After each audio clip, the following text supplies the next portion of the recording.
ਖੁਸ਼ਬੂ ਪੰਜਾਬ ਦੀ ਦੇਖ ਰਹੇ ਅੱਜ ਦੇ ਸਾਰੇ ਦਰਸ਼ਕਾਂ ਦਾ ਇੱਕ ਵਾਰ ਫਿਰ ਸਵਾਗਤ ਹੈ।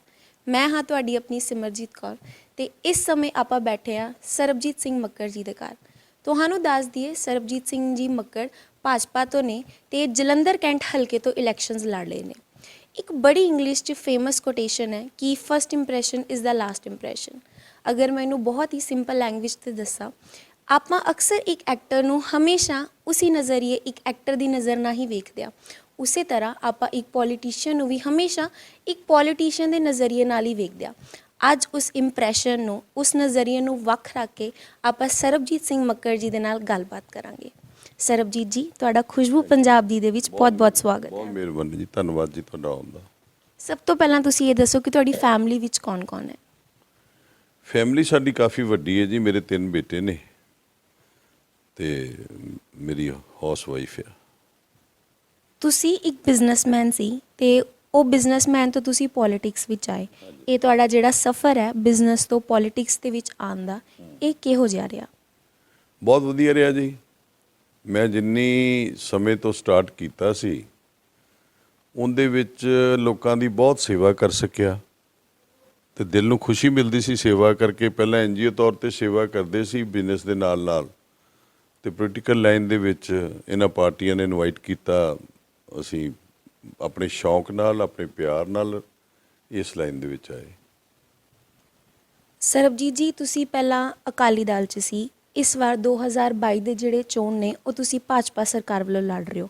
ਇਹਦਾ ਕੀ ਕਾਰਨ ਹੈ ਕਿ ਤੁਸੀਂ ਆਪਣੀ ਪਾਰਟੀ ਬਦਲ ਲਈ? ਮੇਰੀ ਪਾਰਟੀ ਜਿਹੜੀ ਬਦਲਣਾ ਜੀ, ਇਹ ਮਰਜ਼ੀ ਦਾ ਪ੍ਰਮਾਤਮਾ ਦੀ ਹੁੰਦੀ ਹੈ।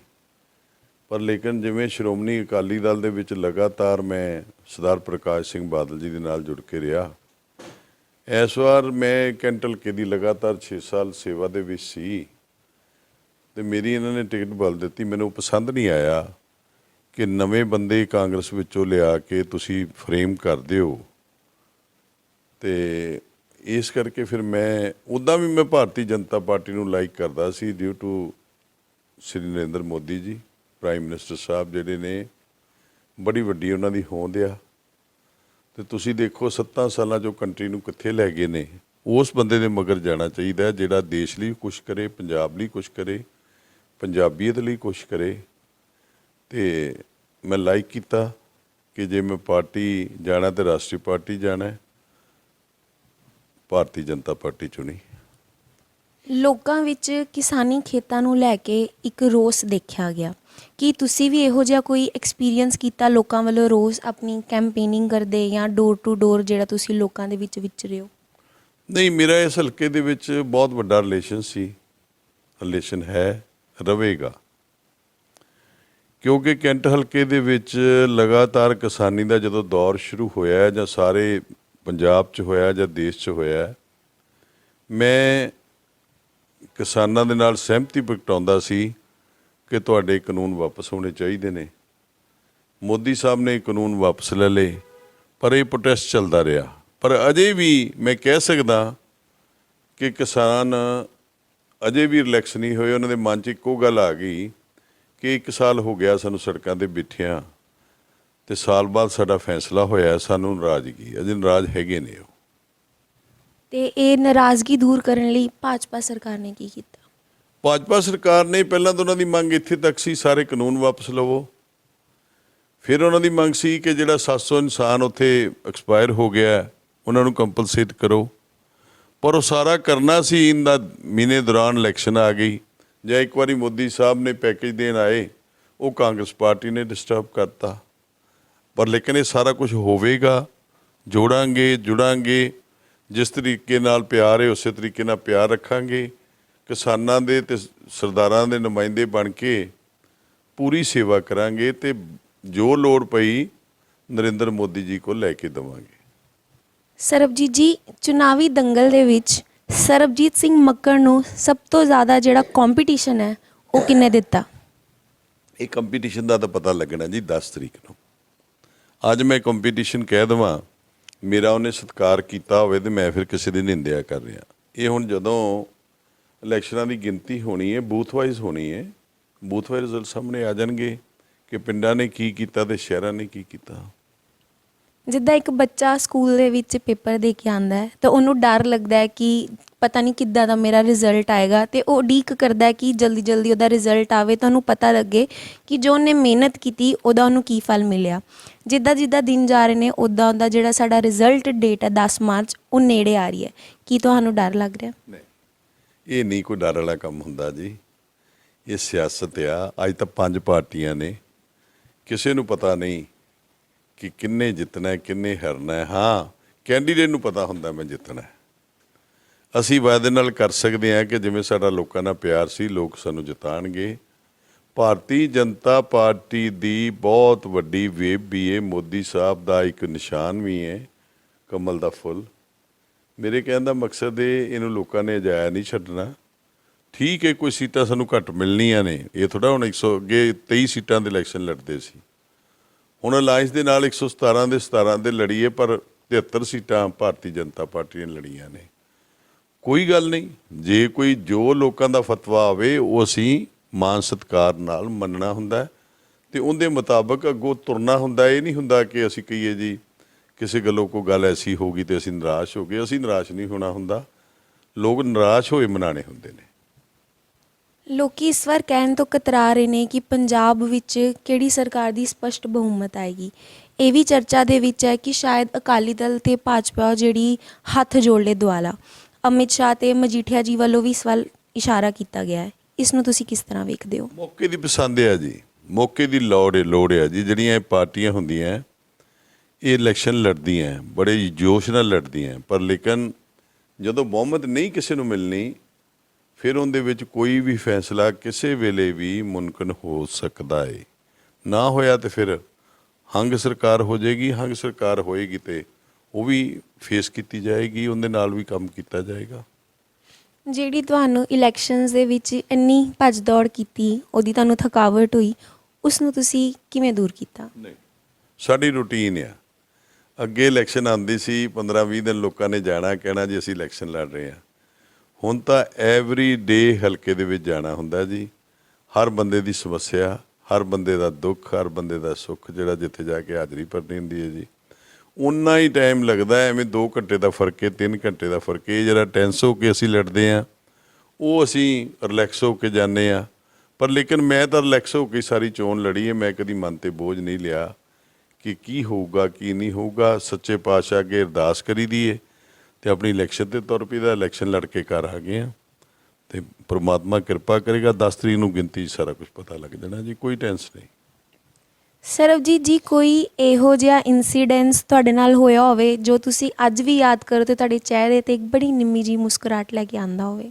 ਨਹੀਂ, ਹਮੇਸ਼ਾ ਆਉਂਦਾ। ਜਿਹੜਾ ਅਸੀਂ ਲੋਕਾਂ ਨੂੰ ਜਾ ਕੇ ਮਿਲਦੇ ਹਾਂ, ਸਾਡੇ ਵਾਸਤੇ ਬਹੁਤ ਵਧੀਆ ਗਿਫਟ ਹੁੰਦਾ। ਜਿਸ ਦਿਨ ਅਸੀਂ ਜਿੰਨੀ ਸੰਗਤ ਨੂੰ ਮਿਲ ਕੇ ਆਈਏ ਉਨਾ ਸਾਨੂੰ ਚੰਗਾ ਲੱਗਦਾ। ਅਸੀਂ ਸਾਰਾ ਦਿਨ ਗਿਣਤੀ ਕਰਦੇ ਰਹੀਦਾ ਵੀ ਅੱਜ ਇਸ ਫੰਕਸ਼ਨ 'ਤੇ ਗਏ ਹਾਂ, ਇੰਨੇ ਲੋਕ ਮਿਲੇ, ਅੱਜ ਕਿਸੇ ਦੇ ਘਰ ਗਏ ਹਾਂ, ਇੰਨੇ ਲੋਕ ਮਿਲੇ, ਅੱਜ ਡਿਵੈਲਪਮੈਂਟ ਦਾ ਕੰਮ ਕਰਾਇਆ, ਇੰਨੇ ਲੋਕ ਮਿਲੇ। ਕਿਉਂਕਿ ਸਾਡਾ ਹਿੱਸਾ ਹੈ ਇੱਕ ਡਿਵੈਲਪਮੈਂਟ। ਜਦੋਂ ਬੰਦੇ ਨੂੰ ਇੰਟਰਸਟ ਹੁੰਦਾ ਨਾ ਕਿ ਮੈਂ ਡਿਵੈਲਪਮੈਂਟ ਕਰਾਉਣੀ ਹੈ, ਮੈਂ ਦਫ਼ਤਰ ਤੋਂ ਕੰਮ ਲੈ ਕੇ ਦੇਣਾ ਹੈ, ਮੈਂ ਇਹ ਚੀਜ਼ ਨਹੀਂ ਬਣ ਰਹੀ ਬਣਵਾਉਣੀ ਹੈ, ਮੈਂ ਕਿਸੇ ਦੀ ਪੈਨਸ਼ਨ ਲਵਾਉਣੀ ਹੈ, ਮੈਂ ਕਿਸੇ ਨੂੰ ਸ਼ਗਨ ਸਕੀਮ ਦੇਣੀ, ਮੈਂ ਕਿਸੇ ਨੂੰ ਘਰ ਦੇ ਪੈਸੇ ਦਿਵਾਉਣੇ ਨੇ, ਫਿਰ ਜਦੋਂ ਦਵਾਈ ਦਾ ਨਾ ਸਾਨੂੰ ਰਿਲੀਫ ਮਿਲਦਾ ਕਿ ਅਸੀਂ ਸੇਵਾ ਕੀਤੀ, ਸਾਨੂੰ ਜੋ ਜਨਤਾ ਨੇ ਕਿਹਾ ਅਸੀਂ ਕੀਤਾ। ਇਹ ਸਾਨੂੰ ਆਸ਼ੀਰਵਾਦ। ਅਸੀਂ ਟੋਟਲੀ ਲਾਉਂਦੇ ਰਹਿੰਦੇ 6 ਸਾਲ, 5 ਸਾਲ ਇਲੈਕਸ਼ਨ ਦਾ ਦੌਰਾਨ ਹੁੰਦਾ, ਅਸੀਂ ਟੋਟਲ ਲਾਉਂਦੇ ਰਹਿੰਦੇ ਹਾਂ ਕਿ ਅੱਜ ਇੰਨੇ ਲੋਕਾਂ ਦੇ ਅਸੀਂ ਕੰਮ ਆ ਸਕੇ। ਇਹ ਸਾਡੇ ਉੱਤੇ ਪੂਰਾ ਧਿਆਨ ਕਰਨਗੇ ਕਿਉਂਕਿ ਮੈਂ ਜਿਹੜੀ ਇਹ ਚੋਣ ਲੜੀ ਸੀ ਇਹਦੇ 'ਚ ਮੈਂ ਇੱਥੋਂ ਤੱਕ ਆਪਣਾ ਹੱਕ ਸਮਝਦਾ ਸੀ ਕਿ ਜਿਹੜੇ ਮੇਰੇ ਕਿਸਾਨ ਵੀਰ ਨੇ ਉਹ ਮੈਨੂੰ ਵੋਟ ਪਾਉਣਗੇ ਅਤੇ ਸ਼ਹਿਰੀ ਵੋਟ ਮੈਨੂੰ ਪੈਣੀ ਤਾਂ ਸੀ ਕਿਉਂਕਿ ਮੇਰਾ ਜੰਮਪਲ ਇੱਥੇ ਦਾ। ਕੁਛ ਮੇਰੀ ਪਾਰਟੀ ਜਿਹੜੀ ਹੈਗੀ ਭਾਰਤੀ ਜਨਤਾ ਪਾਰਟੀ, ਇਹਨਾਂ ਦਾ ਬੜਾ ਵੱਡਾ ਇਸ ਸ਼ਹਿਰ ਦੇ ਵਿੱਚ ਨਾਂ ਆ। ਅੱਗੇ 3 ਸੀਟਾਂ ਜਿੱਤਦੇ ਸੀ, ਹੁਣ 4 ਜਿੱਤਾਂਗੇ ਸ਼ਹਿਰ ਦੇ ਵਿੱਚੋਂ। ਤੁਹਾਡਾ ਜਿਹੜਾ ਇਸ ਵਾਰ ਦਾ ਐਕਸਪੀਰੀਅੰਸ ਹੈ ਰੈਲੀ ਦਾ, door to door campaigning, even ਤੁਹਾਨੂੰ ਅਭਿਨੇਤਾ ਵੱਲੋਂ ਵੀ ਸਪੋਰਟ ਸੀਗਾ, ਜੋ ਦੇਖੇ ਗਏ ਕਿ ਉਹਨਾਂ ਨੇ ਵੀ ਤੁਹਾਨੂੰ ਸਪੋਰਟ ਕੀਤਾ, ਉਹ ਕਿਹੋ ਜਿਹਾ ਰਿਹਾ? ਬਹੁਤ ਵਧੀਆ ਰਿਹਾ ਜੀ। ਐਵਰੀ ਡੇ, ਐਵਰੀ ਪਲ ਅਸੀਂ ਲੋਕਾਂ ਦੇ ਚਰਨਾਂ 'ਚ ਲਾਇਆ। ਐਵਰੀ ਡੇ ਅਸੀਂ ਲੋਕਾਂ ਦੇ ਵਿੱਚ ਗਏ। ਕਿਸੇ ਨੇ ਸਾਡੀ ਮੁਖਾਲਫਤ ਨਹੀਂ ਕੀਤੀ। ਜੇ ਕੀਤੀ ਹੈ ਤਾਂ ਉਹਦੇ ਮਨ 'ਚ ਹੋਏਗੀ, ਪਰ ਲੇਕਿਨ ਓਪਨਲੀ ਲੋਕ ਸਾਡੇ ਨਾਲ ਨੇ। ਜੇ ਤੁਹਾਨੂੰ ਇਸ ਵਾਰ ਟਿਕਟ ਨਹੀਂ ਮਿਲਦੀ, ਜੇ ਤੁਹਾਨੂੰ ਲੋਕੀ ਨਹੀਂ ਜਿਤਾਉਂਦੇ, ਤੇ ਤੁਹਾਡੇ ਅੱਗੋਂ ਫਿਊਚਰ ਪਲਾਨਸ ਜਾਂ ਫਰਦਰ ਪਲਾਨਸ ਕੀ ਨੇ? ਕੀ ਤੁਸੀਂ ਪੋਲਿਟਿਕਸ ਨੂੰ ਅੱਗੇ ਕੰਟੀਨਿਊ ਰੱਖੋਗੇ ਜਾਂ ਫਿਰ ਇਸ ਤੋਂ ਵੱਖ ਹੋ ਕੇ ਕੁਝ ਹੋਰ ਕਰੋਗੇ? ਨਹੀਂ, ਇਹ ਪਰਮਾਨੈਂਟ ਹੁੰਦਾ ਜੀ। ਪਿਛਲਾ ਸਮਾਂ ਮੈਂ 40 ਸਾਲ 35 ਸਾਲ ਅਕਾਲੀ ਦਲ ਨਾਲ ਗੁਜ਼ਾਰੇ ਜੀ, ਹੁਣ ਮੈਂ ਆਪਣਾ ਭਾਰਤੀ ਜਨਤਾ ਪਾਰਟੀ ਨਾਲ ਗੁਜ਼ਾਰਾਂਗਾ ਜੀ। ਵਧੀਆ ਕਰਾਂਗਾ ਜੀ। ਬੜੀ ਵੱਡੀ ਪਾਰਟੀ ਹੈ, ਸਮੁੰਦਰ ਹੈ, ਕੋਈ ਕਮੀ ਨਹੀਂ, ਕਿਸੇ ਗੱਲ ਦੀ ਕੋਈ ਕਮੀ ਨਹੀਂ ਰਹੇਗੀ। ਯੂਕਰੇਨ ਦੇ ਵਿੱਚ ਬੜਾ ਹੀ ਵਾਰ ਚੱਲ ਰਿਹਾ, ਬੜੇ ਲੋਕੀ ਉੱਥੇ ਸ਼ਹੀਦ ਹੋ ਰਹੇ ਨੇ ਤੇ ਬਹੁਤ ਜਿਹੜੇ ਸਾਡੇ ਇੰਡੀਅਨ ਸਟੂਡੈਂਟ ਹੈ, ਸਪੈਸ਼ਲੀ ਜੇ ਮੈਂ ਗੱਲ ਕਰਾਂ, ਉਹ ਵੀ ਫਸਿਆ ਹੋਇਆ ਹੈ ਤੇ ਮੋਦੀ ਜੀ ਬਹੁਤ ਜ਼ਿਆਦਾ ਯਤਨ ਕਰ ਰਹੇ ਨੇ ਕਿ ਕਿਸੇ ਤਰ੍ਹਾਂ ਜਿਹੜਾ ਆਪਣਾ ਇੰਡੀਅਨ ਸਟੂਡੈਂਟ ਉੱਥੇ ਫਸਿਆ ਹੋਇਆ ਹੈ ਉਹ ਵਾਪਸ ਇੱਥੇ ਲੈ ਆਇਆ ਜਾਵੇ। ਉਸ ਨੂੰ ਤੁਸੀਂ ਕਿਸ ਤਰ੍ਹਾਂ ਵੇਖਦੇ ਹੋ? ਦੇਖੋ ਜੀ, ਸਾਨੂੰ ਤਾਂ ਬਹੁਤ ਵੱਡਾ ਫਿਕਰ ਹੈ ਇਸ ਗੱਲ ਦਾ ਕਿ ਸਾਡਾ ਇੱਕ ਇੱਕ ਬੱਚਾ ਘਰ ਪਹੁੰਚ ਜਾਏ। ਅਸੀਂ ਤਾਂ ਲਗਾਤਾਰ ਮੈਸੇਜ ਪਾ ਰਹੇ ਹਾਂ ਕਿ ਜਿਹਨੂੰ ਕੋਈ ਤਕਲੀਫ ਹੈ, ਜੇ ਕਿਤੇ ਸੰਪਰਕ ਨਹੀਂ ਹੁੰਦਾ, ਅਸੀਂ ਬੈਠੇ ਹਾਂ, ਸਾਡੀ ਟੀਮ ਬਣੀ ਹੋਈ ਹੈ, ਸਾਡੇ ਮਿਨਿਸਟਰ ਵੀ ਗਏ ਹੋਏ ਨੇ, ਲਗਾਤਾਰ ਜਹਾਜ਼ ਜਾ ਰਹੇ ਨੇ, ਲੈ ਕੇ ਆ ਰਹੇ ਨੇ, ਬਹੁਤ ਵੱਡੀ ਗਿਣਤੀ 'ਚ ਲੋਕਾਂ ਨੂੰ ਲੈ ਕੇ ਆਏ ਆ। ਮੋਦੀ ਸਾਹਿਬ ਪਰਸਨਲ ਪੇਨ ਲੈ ਕੇ ਐਵਰੀ ਡੇ ਉਹਦੀ ਸਮੀਖਿਆ ਦੇਖਦੇ ਨੇ। ਅਸੀਂ ਆਪਣੀ ਡਿਊਟੀ ਸਮਝਦੇ ਹਾਂ ਕਿ ਪੰਜਾਬ ਤੇ ਪੰਜਾਬੀਅਤ ਦੇ ਵਿੱਚ ਜੇ ਕੋਈ ਲੋਕ ਤੰਗ ਆ, ਕੋਈ ਬਾਹਰ ਹੈਗੇ ਨੇ ਜਾਂ ਨਹੀਂ ਲਿਆਏ ਜਾ ਰਹੇ ਜਾਂ ਕੋਈ ਦਿੱਕਤ ਆ ਰਹੀ ਹੈ ਜਾਂ ਉਹਨਾਂ ਦੇ ਪਰਿਵਾਰ ਨੂੰ ਦਿੱਕਤ ਆ ਗਈ, ਜਿਹੜੇ ਆ ਗਏ ਉਹਨਾਂ ਨੂੰ ਮਿਲਣਾ, ਇਹ ਸਾਰਾ ਕੁਝ ਅਸੀਂ ਕਰ ਰਹੇ ਹਾਂ, ਸਾਡੀ ਜ਼ਿੰਮੇਵਾਰੀ ਹੈ। ਦੇਸ਼ ਦੇ ਪ੍ਰਧਾਨ ਮੰਤਰੀ ਦੀ ਜ਼ਿੰਮੇਵਾਰੀ ਹੈ ਕਿ ਹਰ ਕਾਨੂੰਨ ਸੁਰੱਖਿਅਤ ਬਾਹਰੋਂ ਲੈ ਕੇ ਆਉਣਾ ਤੇ ਉਹਨਾਂ ਦਾ ਪ੍ਰਵਾਸ ਵੀ ਕਰਨਾ। ਆਉਣ ਵਾਲੇ ਸਮੇਂ 'ਚ ਮੈਂ ਮਹਿਸੂਸ ਕਰਦਾ ਕਿ ਇਹਨਾਂ ਬੱਚਿਆਂ ਵਾਸਤੇ ਵੀ ਅਸੀਂ ਕਰਾਂਗੇ ਜਿਸ ਗੱਲ ਦੀ ਲੋੜ ਪਵੇਗੀ। ਇਹ ਸਾਡੀ ਪਲੈਨਿੰਗ ਹੈ, ਇਹ ਸਾਡੀ ਸੇਵਾ ਹੈ, ਇਹ ਸਾਡਾ ਹਿੱਸਾ ਹੈ। ਇਹ ਬਹੁਤ ਜ਼ਰੂਰੀ ਕੰਮ ਹੈ ਨੌਜਵਾਨਾਂ ਨੂੰ ਲੈ ਕੇ ਆਉਣਾ, ਕਿਉਂਕਿ ਉਹ ਸਾਡੇ ਵਾਸਤੇ ਹੀ ਗਏ ਨੇ, ਆਪਣੇ ਮਾਪਿਆਂ ਵਾਸਤੇ ਨਹੀਂ ਗਏ। ਅਸੀਂ ਉਹਨਾਂ ਨਾਲ ਪੂਰਾ ਕਰਾਂਗੇ। ਭਾਰਤੀ ਜਨਤਾ ਪਾਰਟੀ ਦਾ ਇੱਕ ਇੱਕ ਵਰਕਰ ਉਹਨਾਂ ਦੇ ਨਾਲ ਹੋ ਕੇ ਉਹਨਾਂ ਦੀ ਸੇਵਾ ਵੀ ਕਰੇਗਾ। ਸਰਬਜੀਤ ਜੀ, ਅੰਤ ਦੇ ਵਿੱਚ ਤੁਸੀਂ ਕੀ ਮੈਸੇਜ, ਕੀ ਸੰਦੇਸ਼ ਦੇਣਾ ਚਾਹੋਗੇ? ਮੈਂ ਮੈਸੇਜ ਇਹ ਦੇਣਾ ਚਾਹੁੰਦਾ ਕਿ ਲੋਕਾਂ ਦੇ ਵਿਚਾਰ ਉਹ ਆਪਾਂ ਆਪਣੇ, ਲੋਕਾਂ ਦਾ ਦਿੱਤਾ ਹੋਇਆ ਫਤਵਾ ਉਮੀਦ ਹੈ ਭਾਰਤੀ ਜਨਤਾ ਪਾਰਟੀ ਨੂੰ ਜਿਵੇਂ ਦੇਸ਼ ਵਿੱਚ ਮਿਲਿਆ ਐਵੇਂ ਪੰਜਾਬ 'ਚ ਮਿਲੇਗਾ। ਜੇ ਕਿਸੇ ਥਾਂ ਤੋਂ ਨਹੀਂ ਮਿਲੇਗਾ, ਅੱਗੇ ਨਾਲ ਵੱਧ ਸੇਵਾ ਕੀਤੀ ਜਾਏਗੀ, ਪੂਰੀ ਹਾਜ਼ਰੀ ਭਰੀ ਜਾਏਗੀ, ਆਪਣੇ ਕਿਸੇ ਭਰਾ ਨੂੰ ਨਾਰਾਜ਼ ਨਹੀਂ ਹੋਣ ਦਿੱਤਾ ਜਾਏਗਾ। ਕਿਸਾਨਾਂ ਨੂੰ ਨਾਲ ਲੈ ਕੇ ਉਹਨਾਂ ਦੀ ਹਰ ਚੀਜ਼ ਪੂਰੀ ਕਰਾਈ ਜਾਏਗੀ। ਜਿਵੇਂ ਪਹਿਲਾਂ ਮੋਦੀ ਸਾਹਿਬ ਨੇ ਜਿੰਨੀਆਂ ਮਾੜੀਆਂ ਸੂਚੀਆਂ ਸੀ ਸਰਦਾਰਾਂ ਦੀਆਂ ਬਣਾਈਆਂ, ਉਹ ਸਾਰੀਆਂ ਵਾਪਸ ਕੀਤੀਆਂ। ਕਰਤਾਰਪੁਰ ਦਾ ਲਾਂਘਾ ਖੋਲ੍ਹਿਆ।